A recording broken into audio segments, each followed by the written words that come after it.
بسم الله الرحمن الرحيم.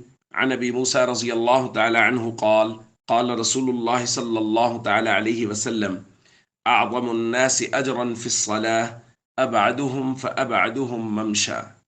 رواہ البخاری۔ نبی کریم صلی اللہ علیہ وسلم نے ارشاد فرمایا، نماز میں ثواب کے لحاظ سے بڑھ کر وہ شخص ہوتا ہے جو مسجد میں نماز کے لیے زیادہ سے زیادہ دور سے چل کر آئے۔ دوستو، مساجد کی طرف زیادہ قدم اٹھانا اللہ اور اس کے رسول کو بہت پسند ہے۔ اسی لیے نبی کریم صلی اللہ علیہ وسلم نے ایک جگہ فرمایا، الا ادلکم علی ما یمحو اللہ بہ الخطایا ویرفع بہ الدرجات، کیا میں تمہیں ایسی بات نہ بتاؤں جو گناہوں کو مٹا دے اور درجات کو بلند کر دے؟ صحابہ کرام نے کہا، بلا یا رسول اللہ، ضرور بتائیے۔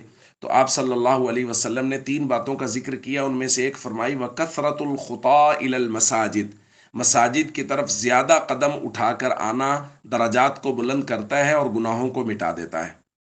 اسی طرح نبی کریم صلی اللہ علیہ وسلم کو ایک مرتبہ معلوم ہوا کہ بنو سلمہ وہ مسجد نبوی شریف کے قریب منتقل ہو رہے ہیں، وہاں رہائش اختیار کر رہے ہیں کہ وہاں کچھ جگہ خالی ہوئی ہیں رہائش کے لیے۔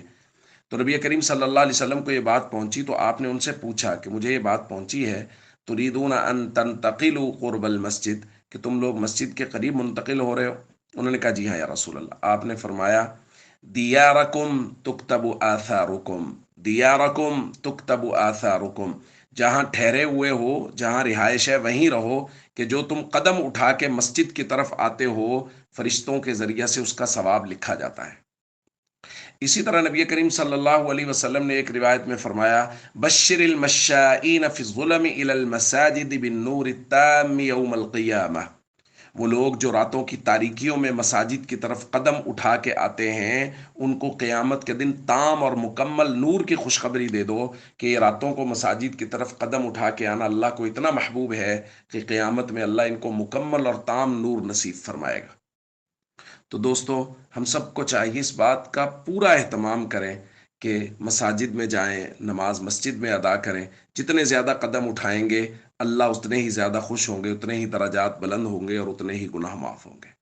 السلام علیکم ورحمۃ اللہ وبرکاتہ۔